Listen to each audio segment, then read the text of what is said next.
Welcome to this video where we will show how our example company DCN uses our prototype during the development of the peer-to-peer reconnection feature. In the presentation, DCN went through one iteration of this feature. I will show this first iteration in the prototype, showing you how it can be used to set everything up and get started before we continue with the second iteration. This is the landing page where you can see a short video about the prototype. And here on the right hand side you can see our process model, which we will revisit several times during the presentation.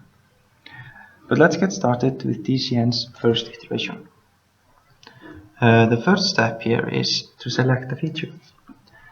And for the example we have peer-to-peer reconnection.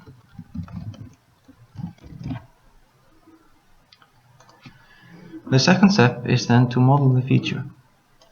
Here we add the factors of the feature, and for each factor we need a name, its starting state, the unit of change, the value constant, and the unit of the factor. And as we saw, one of our factors had an unknown starting state. But when advancing with the model from select, model, predict, and to instrument, and in the instrument we get the starting state. Then we use this loop from instrument back to model. And for the sake of simplicity, we assume that DCN has done that and has the starting state. Now let's add the factors and the values. First factor is reconnects per hour. The starting state is 10, the unit of change is -1, the value constant is 300, and the unit is hours. The second factor is reconnection time. The starting state is 10, the unit of change is -0.1. The value constant is 100 and the unit is milliseconds. The third factor is user safety. The starting state is 3, the unit of change is 1, the value constant is 100 and the unit for the factor is an absolute scale from -5 to 5. Now that we are finished with the modeling part, we are at the third step, predict.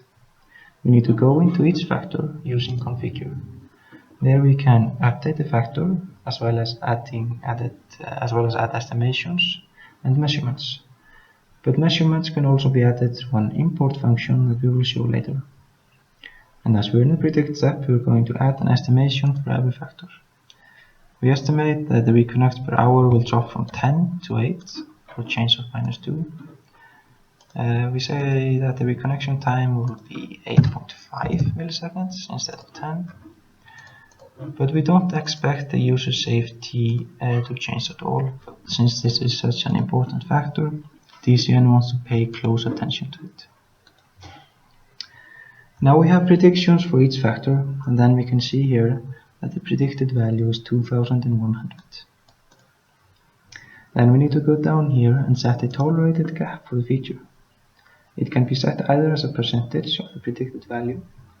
So if we would add 10%, we would be fine with a predicted value of 10% less than the actual prediction. Or as an absolute value, which we will discuss later.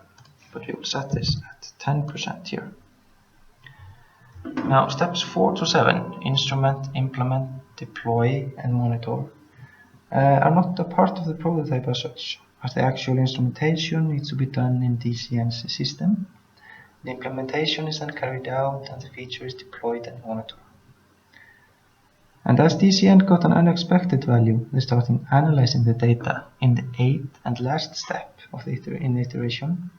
We need the fourth factor, packet loss, along with its values, and then add the predicted value as well.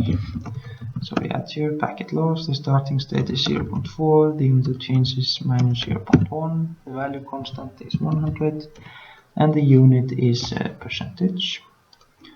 Let me go into this factor here, and we saw that it went down to 0.1.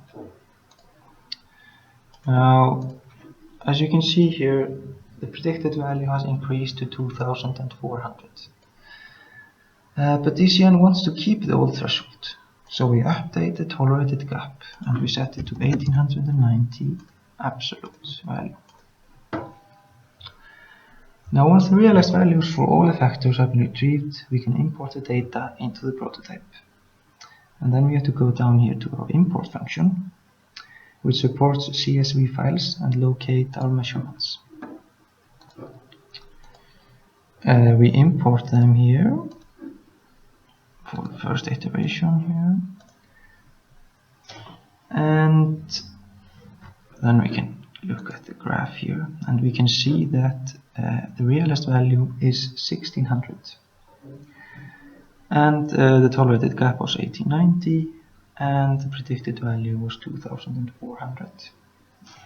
So we're a bit behind, and as was mentioned in the presentation, DCN has decided to go through another iteration as they think they will be able to go over the threshold. Alright, so we go through the model again, and nothing needs to be changed in steps 2 to 4, that is model, predict, and instrument. But we extend our minimal viable feature, we deploy it, and monitor. We do not get any unexpected value at this time, so we can go straight to importing the measurements for our factors. We add here the second iteration, and now we can see that DCN has broken the barrier. They are above their threshold, and they have here a realized value of 1900.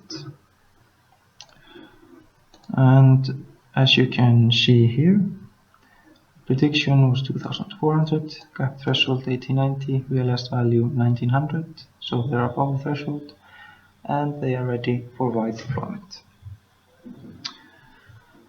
Now, to summarize, DCN got an initial predicted value of 2100.